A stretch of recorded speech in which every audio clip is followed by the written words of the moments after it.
উন্নয়নমূলক কাজে শতভাগ স্বচ্ছতা নিশ্চিত করতে হবে বলে মন্তব্য করেছেন নওগাঁ ১ আসনের সংসদ সদস্য মোস্তাফিজুর রহমান। তিনি বলেন, আদিবাসী জনগোষ্ঠীর জীবনমান উন্নয়নে সরকার স্বচ্ছতার সঙ্গে কাজ করছে। সরকারের বরাদ্দ ও সুবিধাভোগী প্রাপ্তির মধ্যে কোনো ধরনের ঘাটতি থাকবে না।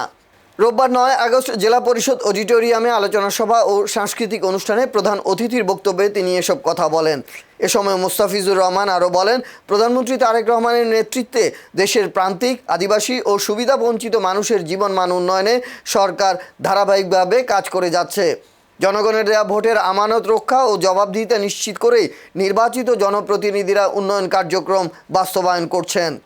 সংসদ সদস্য বলেন, আদিবাসী জনগোষ্ঠী বাংলাদেশের অস্তিত্ব ও ঐতিহ্যের ধারক। প্রতিকূল পরিবেশেও তাঁরা সাহসিকতার সঙ্গে দেশ ও সমাজের উন্নয়নে ভূমিকা রেখে যাচ্ছেন।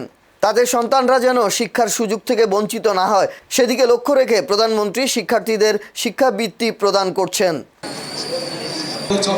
নিয়ামতপুর উপজেলা আদিবাসী শাখার সাবেক সিনিয়র সহসভাপতি সুবেলের সভাপতিত্বে ও সাধারণ সম্পাদক অজিত মোন্ডার সঞ্চালনায় সভায় আরও উপস্থিত ছিলেন উপজেলা সহকারী ভূমি কমিশনার রেজাউল করিম, নিয়ামতপুর থানার ওসি মাহবুবুর রহমান, উপজেলা কৃষি অফিসার রফিকুল ইসলাম, নিয়ামতপুর উপজেলা বিএনপির সহসভাপতি সাজ্জাদ আলী টিটু, মোস্তাফিজুর রহমানের সহধর্মিনী ফরিদা বেগম সহ আদিবাসী সংগঠনের নেতাকর্মীরা।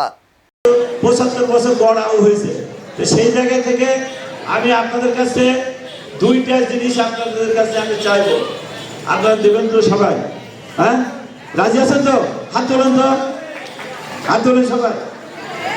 দুইটার মধ্যে একটা হলো আমাদের এই বাংলাদেশকে সারা পৃথিবীকে বাঁচায় রাখার জন্য, পরিবেশকে ভালো করার জন্য, সুন্দর করার জন্য